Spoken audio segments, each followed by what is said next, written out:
How's it going, everyone? Maximilian here, and I wanted to make a quick video demonstration highlighting one of my favorite weapons in Modern Warfare 3. No, it's not the Type 95, the Striker, or the PP90. It's actually a gun that's used rather frequently, but not as much as perhaps its other counterpart, which is most likely the ACR, and it's the SCAR. So the SCAR L in Modern Warfare 3 feels extremely similar to the weapon that was also in Modern Warfare 2. It also has a couple of things that are what I believe to be necessary to make the weapon more effective, as far as attachments and weapon proficiencies. But in general, if you put it up into comparison of some other guns like the ACR and the M4, it stacks up rather well. The clip on the SCAR holds about 30 rounds, and if you're doing close range damage, it's going to be about 35 and long range is 20. So the problem with this is that you have about 100 health in Modern Warfare 3, so it's a 3-shot kill up close, just like almost any other weapon except for like the Type 95 and the MK14.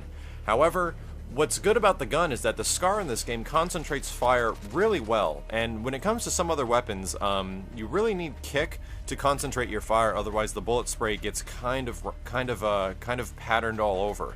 And what I've noticed is that controlling the recoil without kick is actually really easy on the SCAR. Even though it takes 5 bullets from distance, it still can be a little rough, but those 5 bullets are going to be concentrated, so it can be a lot easier to put people down even though it takes a couple of more shots. The other thing to note is that the SCAR really benefits from the silencer, and it's actually one of my favorite silenced weapons. And the reason being is that when you put dual attachments on, I don't like using the kick proficiency like I said, I like using 2 attachments, you put extended mags on the thing, and a silencer. So once you have that combination, you run out of bullets quick on the SCAR because its magazine is just not very big. But once you add Scavenger to your first perk slot, you don't have to worry about that, and you can essentially hose bullets in any direction before you get that necessary kill. But as most classes in Modern Warfare 3 show, it's the combination of many factors that can make a certain weapon really good. So if you put Scavenger, dual attachments, and you put extended mags and a silencer on the SCAR, also consider putting on Steady Aim, and more specifically Steady Aim Pro.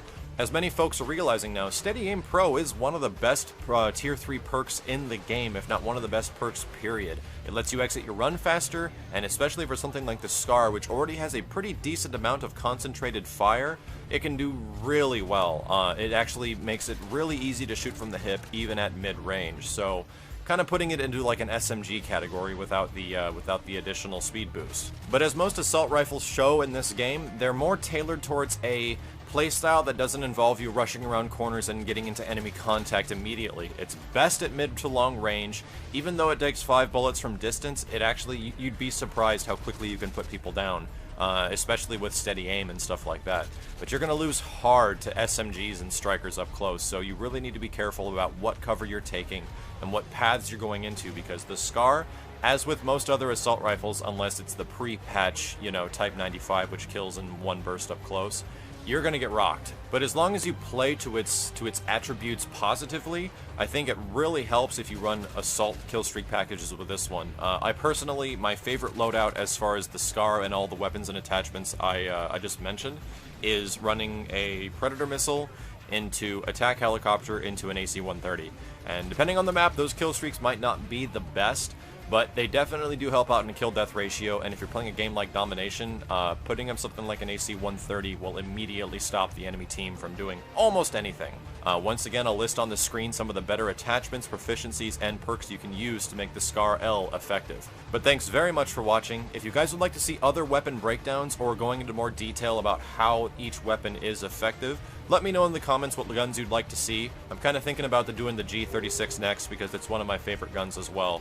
And as we all know, there's a patch that's coming out very soon that's going to be patching or essentially nerfing the Type 95 and the FNG Akimbos, and we are pretty happy about that. I'd imagine a lot of you guys are getting sick of getting killed by the Type 95 around every corner, and every other corner has a dude with Akimbo FNG 9s. So after that patch comes out, I'll do a breakdown video covering what exactly changed about those weapons and why they might still be effective, or why now you have no reason to use them, but we'll see until that happens. Thanks again for watching, folks. This has been Maximilian, signing out.